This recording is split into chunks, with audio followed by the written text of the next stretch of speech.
जय श्री राम दोस्तों।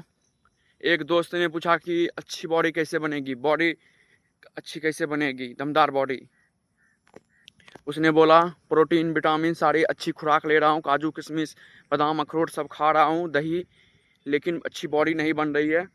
तो मैंने बोला भाई अच्छी बॉडी ऐसे ही नहीं बनती है। जिस तुम देखो जो जो अच्छा अच्छा खाता है और अच्छा अच्छा और काम करता है उसी की बॉडी बनती है। जो रगड़ के खाता है, रगड़ के काम करता है, उसी की बॉडी अच्छी बनती है। क्योंकि खाने से ही सिर्फ अच्छी बॉडी बनती है। तो हर किसी का बॉडी बहुत अच्छा होता है, हर कोई दिखने में अच्छा लगता है, मोटा कोई होता ही नहीं। तो जिम ज्वाइन कर लो, नहीं तो घर में एक गाय आन लो, पापा को कहा के गाय आन लो या जिम ज्वाइन कर लो और देखो फिर कैसे बॉडी अच्छी बनती है। ओके। और एक ने बोला कि भुट्टा हूँ, शॉर्ट हूँ, लंबा नहीं हो रहा हूँ, उस पर कुछ बोलो कैसे लंबा हूँ। तो भाई लंबा पहले तो अपना जीन जाके देखो, जीन देखो तुम्हारे माता पिता कैसे थे, तुम्हारे माता पिता कैसे हैं, अपना जीन को देखो। अगर तुम्हारे माता पिता शॉर्ट हैं, हाइट के हैं, तो शायद तुम अपने जीन पे ही गए हो, जेनेटिकली वैसे हो, तो उसमें रिलैक्स हो जाओ, कोई दिक्कत नहीं। या डॉक्टर से मिलो, न्यूट्रिनिस्ट मिलो, देखो वो क्या कहते हैं। लेकिन मैं जो समझता हूँ, जीन पे अगर चले गए हो, जेनेटिकली वैसे हो गए हो, तो कोई चिंता की बात नहीं। एक ने पूछा भगवान को कैसे खुश करूं। तो भगवान को खुश करने का एक नियम तो है। भगवान को खुश करने का, भगवान को एक नियम से खुश किया जा सकता है। देखो भगवान ने हमें किस तरीके से बनाया, पहले इस बात को, इस मैकेनिज्म को समझना पड़ेगा तुमको। हमारे अंदर सब चीज़ दिया, गुस्सा, चिड़चिड़ापन, प्रेम, प्यार करने की शक्ति, जलन, बहुत सारी चीज़ें, बहुत सारी भावनाएं हमें दी। एक अजीब अजीब सी भावना हमें दी। हमें गूज बम्प भी होते हैं। हम तुम कैसे खुश होते हैं, हम तुम कैसे खुश होते हैं बताओ। कोई नेता कैसे खुश होता है अपने चेले चपाटों पे? कोई नेता अपने चेले चपाटों पे कैसे खुश होता है बोलो? तो अगर वो जो चेला हैं उनके, या जो उनके समर्थक हैं, जब उनको भगवान मान लेते हैं, तो उनके लिए कहीं बड़ा बड़ा कार्यक्रम करवाते हैं भगवान के नाम पर, उनके पैर छूते हैं, उनकी हर दिन उनका आशीर्वाद लेते हैं, उनके हर काम में लगे रहते हैं, ठीक है, और उनकी तारीफ करते हैं, करते ही रहते हैं हर हर हर समय। तो तुमको देखना पड़ेगा। तो भगवान भी वैसे ही हैं। हमें भगवान ने, जिसने भी बनाया, हमें जो भगवान ने बनाया है, तो वो हमको ये भावना कैसे दे पाए? क्योंकि उनके अंदर भी ये भावना थी, खुश होने की भावना, गुस्सा करने की भावना, दुख होता होगा उनको भी, जलन होता होगा उनको भी, मतलब हर तरह की भावना उनमें भी होगी, तभी तो हमें ये सारी भावना को वो दे पाए। अगर हमें, अगर उनमें, जो इस आदमी में जो चीज़ थी, तो उसने जो इंसान बनाया तभी ना, तो वो हमें ये सारी चीज़ें दी। नहीं तो वो कैसे हमें भावना चीज़ें पैदा कर पाते? भावना पैदा करने वाले जो इस चीज़ हमारे अंदर आई, तो कैसे आई? क्योंकि भगवान के पास, भगवान भी ऐसे ही होंगे, भगवान का भी भावना सिस्टम यही होगा। ओके। तो तुम जब समझ गए हो अब कि भगवान का भावना, भगवान के पास भी हर तरह का भावना है, इंसान की ही तरह हर चीज़ पे रिएक्ट करने का भावना, तो तुमको समझना पड़ेगा, उनको एक नेता की तरह मान के उस तरह की सेवा करनी पड़ेगी तुमको उनका।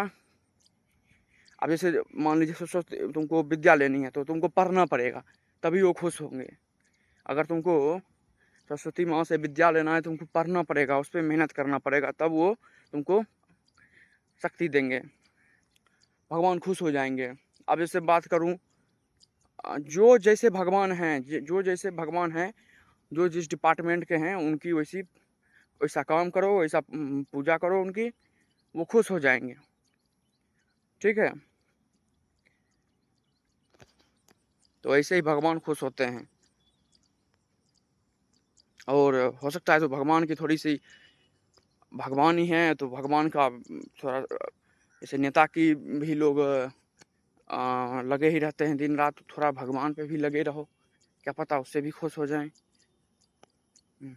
जैसे कि अब यहाँ पे सिंपल मंदिर में भी भगवान हैं, बाबा धाम में भी भगवान हैं, तो लोग बाबा धाम जाके संतुष्टि पाते हैं। देखो ये मैकेनिज्म ही ऐसा है। अब मान लो कि नेता नेता कोई मंदिर जो प्रसिद्ध नहीं है, यहाँ पे कम कम लोग श्रद्धालु जाते हैं और कहीं पे लाखों करोड़ों में जाते हैं। तो इसी तरह नेता का मानो, जहाँ पे 10-5 लोग आए हुए हैं और कहीं पे लाखों में भीड़ जुटी है, तो कहाँ पे नेता पहले भाषण देगा, कहाँ पे समय ज़्यादा देगा, कहाँ पे उसके ध्यान ज़्यादा रहेगी, कहाँ पर वो ज़्यादा अपने आप को अच्छा महसूस करेगा, कहाँ पर उसको अच्छा लगेगा। तो ऐसे ही भगवान हैं। तो इसी तरीके से जैसे बाबा धाम लोग बहुत सारे जाते हैं, तो भगवान की नज़र सावन में बाबा धाम पर ज़्यादातर होती है। वो देखते रहते हैं कि कौन सा मेरा जो आया है मेरा भक्त सब, वो कौन सा कितना कष्ट काट के आया है। तो मिलता है, क्योंकि यही मैकेनिज्म मुझे समझ में आती है कि ऐसा ही मैकेनिज्म होगा आशीर्वाद देने का, किसी को आगे बढ़ाने का। और जो पिछले जन्म का होगा, आगे जन्म का कुछ होगा, तो उस पर भी खुश होकर उनको तो सब पता रहता होगा कि पिछले जन्म में कौन क्या था, कैसे था, किसने क्या कुर्बानी दी, किसने क्या किया, तो उस पर भी दे देते होंगे। तो यही सच बात है। तुमने तो कहानी सुनी ही होगी, वो कितने राक्षसों को लेप वरदान रावण तक को वरदान दे दिया। कैसे दे दिया? यही तो खुश कर दिया ना उनको। ये कहानी मुझे सच में सच लगती है। ऐसा ही होता है ऐसा ही है। आप इस तरीके से किसी को बस में कर लेते हो, अपने अपने वर्क से, अपने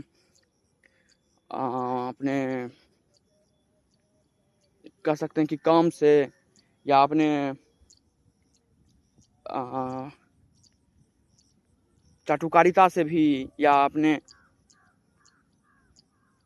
अच्छाई से। तो उसी तरीके से ये मैकेनिज्म काम करता है, भगवान का आशीर्वाद देने का, भगवान का खुश होने का। क्योंकि जो मुझे तो यही बात समझ में आई है कि ये भावना, जो इतनी तरह की भावना हमारे बॉडी में प्रेजेंट है, वो भावना ऐसे कोई कैसे दे सकता है हमारे बॉडी में, जब तक भगवान में ये सब भावना ना हो। भगवान में भी ये सब भावना होंगी, ब्रह्मांड में भी ये सब भावना होंगी, तभी तो ये भावना हम इंसानों को भी दिया गया। ये तो हम इंसान क्या है, हड्डी और मांस और खून बह रहा है अंदर में। ये भावना, ये जो हम जिंदा हैं जिस तरीके से, वही सारी चीज़ें तो मेन हैं। हमारा आत्मा, जो कहते हैं कि आत्मा है हमारे अंदर, वही हमारे जीवन की, वही आत्मा ही हमारे जीवन की वो है। तो यही मुझे लगता है कि इसी तरीके से भगवान को खुश किया जैसे आप, मैं बताता हूँ।